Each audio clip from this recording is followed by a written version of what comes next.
سلیمان نے کہا اچھا، ہم دیکھیں گے تو نے سچ کہا ہے یا تو جھوٹا ہے۔ یہ میرا خط لے جا اور اسے ان کی طرف ڈال دے، پھر ان کے پاس سے ہٹ جانا اور دیکھنا کہ وہ کیا جواب دیتی ہیں۔ ملکہ نے کہا کہ دربار والو، مجھ تک ایک نامہ گرامی پہنچایا گیا ہے، وہ سلیمان کی طرف سے ہے، اور مضمون یہ ہے کہ شروع اللہ کا نام لے کر جو بڑا مہربان نہایت رحم والا ہے، بعد اس کے یہ کہ مجھ سے سرکشی نہ کرو اور مطیع و فرما بردار ہو کر میرے پاس چلے آؤ۔ خط سنا کر کہنے لگی کہ اے اہل دربار، میرے اس معاملے میں مجھے مشورہ دو، جب تک کہ تم حاضر نہ ہو اور صلاح نہ دو میں کسی کام کا فیصلہ نہیں کیا کرتی۔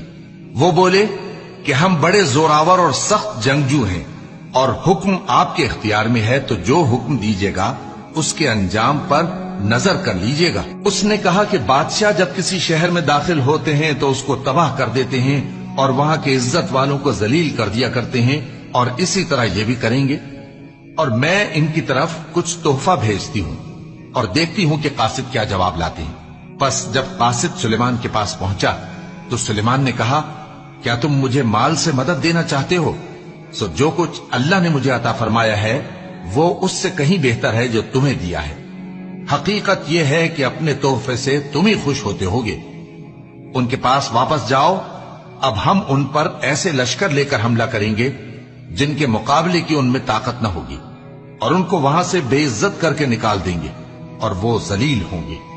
سلیمان نے کہا کہ اے دربار والو، کوئی تم میں ایسا ہے کہ قبل اس کے کہ وہ لوگ فرما بردار ہو کر ہمارے پاس آئیں، ملکہ کا تخت میرے پاس لے آئے؟ جنات میں سے ایک قوی ہیکل جن نے کہا کہ قبل اس کے کہ آپ اپنی جگہ سے اٹھیں میں اس کو آپ کے پاس لا حاضر کرتا ہوں، اور مجھے اس پر قدرت بھی حاصل ہے اور امانت دار بھی ہوں۔ ایک شخص جس کو کتاب الہی کا علم تھا کہنے لگا کہ میں آپ کی آنکھ کے جھپکنے سے پہلے پہلے اسے آپ کے پاس حاضر کیے دیتا ہوں۔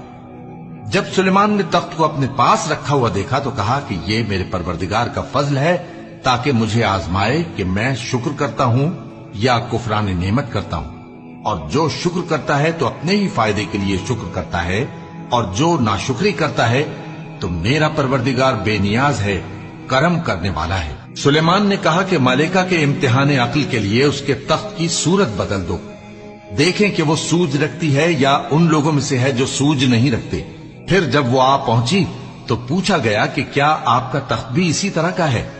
اس نے کہا کہ یہ تو گویا ہو بہو وہی ہے، اور ہم کو اس سے پہلے ہی سلیمان کی عظمت و شان کا علم ہو گیا تھا، اور ہم فرما بردار ہیں۔ اور وہ جو اللہ کے سوا دوسروں کی پرستش کرتی تھی، سلیمان نے اس کو اس سے منع کیا کہ وہ کافروں میں سے تھی۔ اس کے بعد اس سے کہا گیا کہ محل میں چلیے۔